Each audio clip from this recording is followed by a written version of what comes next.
You understand English, but when you speak, something feels off. You still don't sound natural. Let's fix that now. Welcome back to the 1000 Idioms Challenge on Easy English Podcast, where you don't just learn English, you actually use it naturally in real conversations. I'm Kate, by the way. In today's episode, you'll learn 10 everyday idioms that native speakers use all the time. Through simple explanations, useful example from movies, extra real-life examples you can actually use, a natural conversation, and a short story to help you remember faster and speak more confidently. Quick question for you. Which idiom from today do you think you can actually use in your daily life? Try to make your own sentence with it and drop it in the comments. Your challenge: use at least one idiom from today in a real conversation. Then come back and tell me how it went. If you find this helpful, don't forget to like, share, and subscribe to Easy English Podcast. And let's continue this journey to all 1000 idioms together. All right, let's get the ball rolling. Have your back. Meaning, I will support you and protect you. I'm on your side, especially when things are difficult. Think of it like this. No matter what happens, you're not alone. I'm behind you. No matter what happens, you know I always have your back, right? You know I always have your back, so we're gonna figure this out. Okay? Don't I always have your back? I always have your back. If you can't end it, your people will always have your back. To my best man, Nick Young, you can't fight for nuts, but we'll always have your back. Real-life examples. Don't worry about the presentation. I'll be there and I've got your back. If anyone gives you trouble, just tell me. I have your back. She always had my back when things got tough at work. Take it with a grain of salt. Meaning, don't fully believe something. Be a little careful because it might not be completely true. Use this when you hear rumors, opinions, or unclear information. You gotta take it with a grain of salt. I didn't ask any questions, but I took it with a grain of salt, and I assumed he was biased. So, whatever he told you about me, I'd take it with a grain of salt. You should probably take it with a grain of salt, though. Yeah, I also like this drink, so take it with a grain of salt. Real-life examples. He said the boss is quitting, but I'd take that with a grain of salt. You can read online reviews, but take them with a grain of salt. She exaggerates a lot, so take what she says with a grain of salt. 3. You're spot on. Meaning, you are completely right. Your idea or opinion is exactly correct. It's a friendly and confident way to agree with someone. I think you're spot on. You're spot on so far. Well, would have killed him for sure, but other than that, yeah, you're spot on. I reckon you're spot on about us making a good team. You know, you're spot on about the real estate market. Real-life examples. You said the problem is poor communication. You're spot on.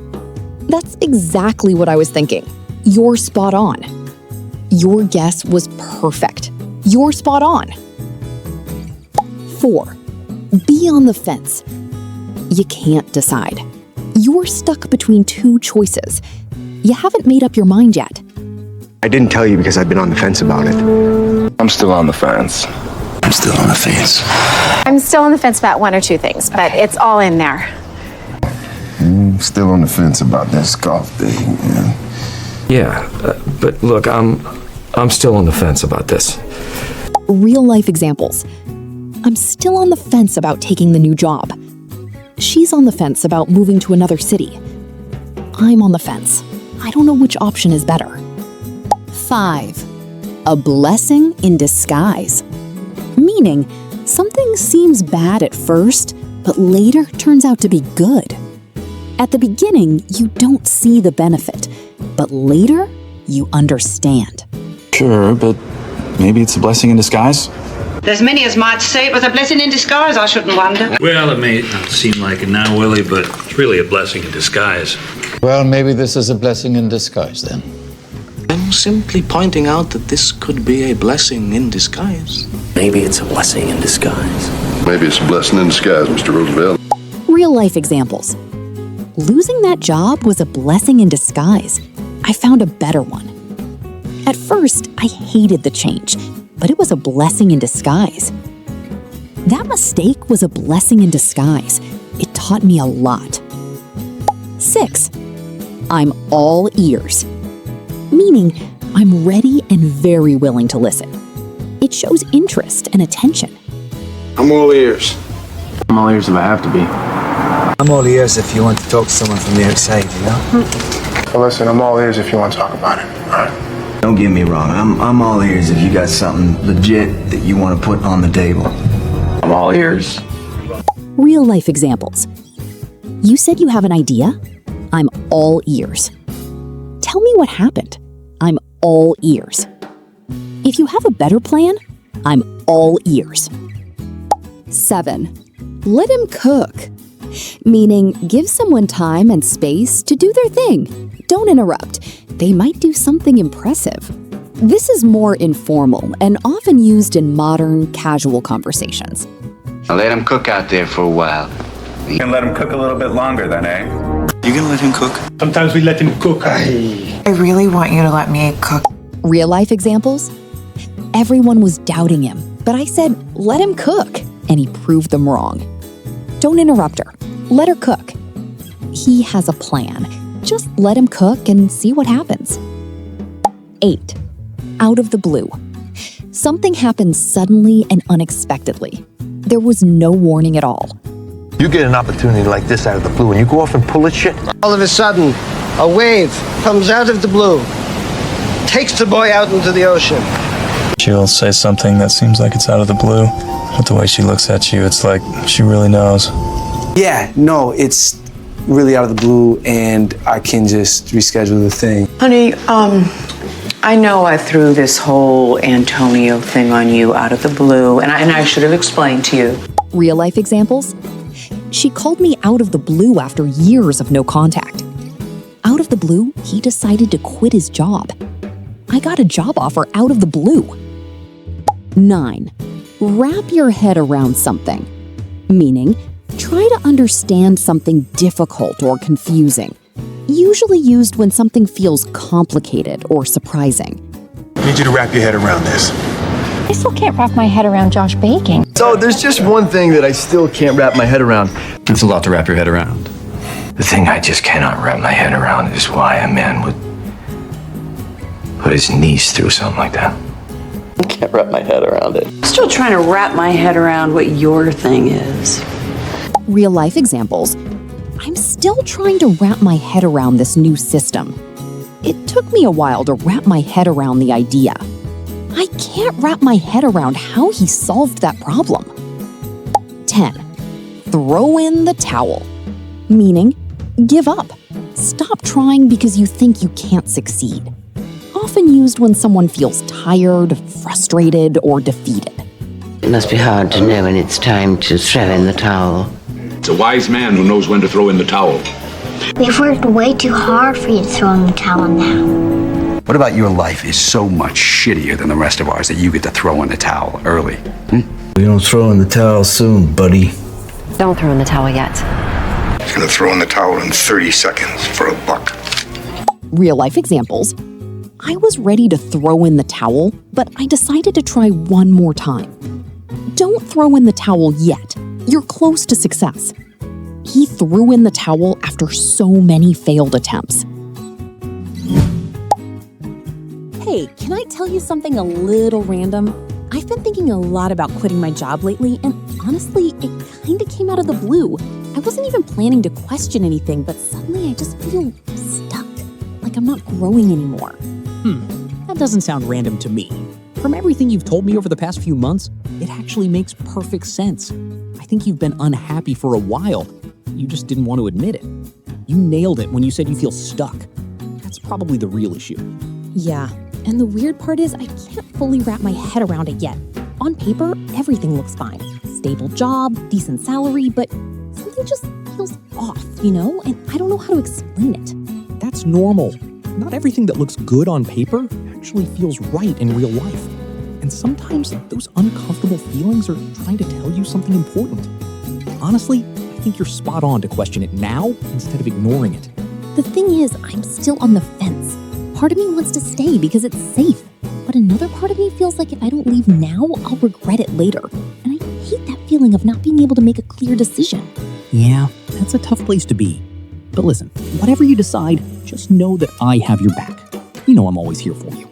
If you stay, I'll support you. If you leave, I'll support you even more, especially when things get messy at the beginning. Oh, thanks, Leo. I really appreciate that. Seriously, because right now my brain is full of different opinions from different people, and it's honestly overwhelming. Some say I should stay, some say I should leave, and I don't even know who to believe anymore. That's exactly why you need to take everything with a grain of salt. People give advice based on their own fears and experiences, not yours. At the end of the day, they're not the ones living your life. You are. That's so true.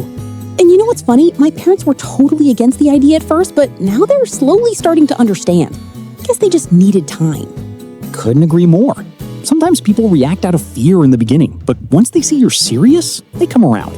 Honestly, the fact that you're even thinking this deeply about your life is a good sign. I hope so, because part of me is also scared that if I leave and things don't work out, I'll feel like a failure. I made a huge mistake. Or it could turn out to be a blessing in disguise. You leave, things don't go as planned, but you learn something valuable or find a better path you wouldn't have discovered otherwise. That happens more often than people think. Yeah, I guess I need to be open to that possibility too. By the way, I've been working on a small side project recently. I didn't tell many people because I didn't want to make a big deal out of it yet. Oh, really? Now you've got my full attention. I'm all ears. What kind of project are we talking about? Well, it's just a small content idea for now, nothing too serious. But I want to see where it goes before I talk about it too much. That makes sense. Honestly, don't rush it and don't overthink it either. Just let yourself explore it naturally. Sometimes you just have to let yourself cook a little and see what you're capable of. I like that. Let myself cook. It sounds funny, but it actually makes sense. I think I've been too quick to judge myself before even giving things a real chance. Exactly. You can't expect great results if you stop halfway every time things get uncomfortable. And whatever you do, don't throw in the towel too early. Most people quit right before things start to get interesting. You're right. I've done that before. Given up too soon because I was scared or impatient. I don't want to repeat that pattern again. And you won't, because now you're aware of it. That already puts you ahead of most people. Just take your time, trust the process, and make your decision when you're ready. Yeah, I think I'm starting to see things more clearly now. I may not have all the answers yet, but at least I'm asking the right questions. That's the right mindset, and that's what matters. You don't need a perfect plan. You just need the courage to take the next step. The office was almost empty when Mia finally shut her laptop. 9:47 p.m. Another long day. Another quiet elevator ride. Another question waiting for her the moment she stepped outside. Is this really what I want? The thought came out of the blue a few weeks ago. At first, she ignored it. But it didn't go away. At home, her phone buzzed. Her mom. Your uncle's company is hiring. Stable job, good benefits. You wouldn't even have to pay rent. You should really think about it. Her coworker earlier that day. You're lucky to have this job. It has potential. Don't overthink it. Her friend last weekend. If you're not happy, just quit and figure it out later. 3 voices, 3 directions. And none of them felt like hers. Later that night, Mia called Leo. I don't even know what I'm doing anymore, she admitted. Everyone has an opinion, and I feel like I'm just lost in all of it. I feel like I'm losing my own voice, she said. Everyone has advice, and I don't even know what I want anymore. Leo didn't interrupt. I'm listening. I'm all ears, he said quietly. Mia let out a breath she didn't realize she was holding. My mom wants me to choose stability. My friends say take risks. My coworkers say I should be grateful. And I don't know which one is right. And I'm stuck in the middle. Leo paused for a moment. Maybe none of them are completely right, he said. Or completely wrong. But you should take all of it with a grain of salt. They're speaking from their lives, not yours. Mia was quiet. That made sense, but it didn't make things easier. I think I'm just scared, she said finally. Scared of leaving something safe, scared of making the wrong decision. Leo nodded, even though she couldn't see him. Yeah, I get it. You're still on the fence, he said. And that's okay. It just means you care about the decision. Mia leaned back against the wall. But how do I know which side to choose? Leo thought for a moment. Let me ask you something, he said. When you imagine yourself staying in your current job for the next 3 years, how do you feel? Mia didn't answer immediately. Bored and tired, she said. Like I'm just going through the motions. And what about leaving? He asked. Mia hesitated. Scared, she said, but also a little excited. Leo smiled softly. That says a lot. You nailed it without even realizing. The next few days felt heavier. The noise got louder. Every conversation seemed to add more noise. Opinions, warnings, expectations. Her mom called again. Don't make life harder than it needs to be. Her coworker joked, You're not thinking of quitting, right? That would be crazy. Even her best friend said, Just don't regret it later, whatever you choose. Mia tried to think through every possible outcome, every risk, every plan, every what if. But the more she thought, the more overwhelmed she felt. One night, she sat on the floor of her room, surrounded by notes, ideas, and unfinished plans. She stared at them for a long time. I can't figure this out. This is too much, whispered. I don't even understand what I'm doing anymore. She tried to wrap her head around all the possibilities, all the risks, all the outcomes. At that moment, doing nothing started to feel easier. Staying in her current job meant no risk, no judgment, no failure. It wasn't exciting, but it was safe. And for a second, she almost convinced herself that safe was enough. Then she noticed something. An old notebook. She picked it up slowly. Inside, she found an idea she had written down a couple of years ago. Start a small YouTube channel to teach simple, real-life English. Something practical, something honest, something that could actually help someone out there get a better opportunity in life. She remembered that night. She had felt excited, clear, and certain. But the next morning, she told herself, I'm too busy. I'm not ready. Maybe I'll do it later. And she never came back to it. Mia stared at the page. This idea wasn't someone else's advice. It wasn't about stability or pressure or expectations. It was hers. Something she wanted to try, long before anyone told her what she should do. The next morning, she called Leo again. I think I understand something now, she said. I think I've been looking at this the wrong way, she continued. Oh? Leo asked. I've been trying to find the perfect answer by listening to everyone else, but I already had something I wanted to try. I just kept ignoring it. Leo smiled. I don't need to quit my job tomorrow, Mia continued, but I also don't want to stay stuck and do nothing. So, what's your move? Leo asked. I'm going to start with a small YouTube channel, she said. I'll work on my idea after work. No pressure, no big announcement. Just start. Leo didn't hesitate. Good. And whatever happens, just remember, I always have your back. Weeks passed. Nothing dramatic. No big announcement, no sudden success. Just small steps. Late nights, early mornings, doubt, fear, and progress. One evening, Mia sat at her desk again. Same city, same quiet room. But something inside her had shifted. She wasn't stuck anymore. She was still working her job, but now she was also chasing something she truly cared about. She had found a direction. She was moving forward. And for the first time, she realized maybe all that confusion, all that pressure, all that fear wasn't holding her back. Maybe it was pushing her forward. Maybe it was a blessing in disguise.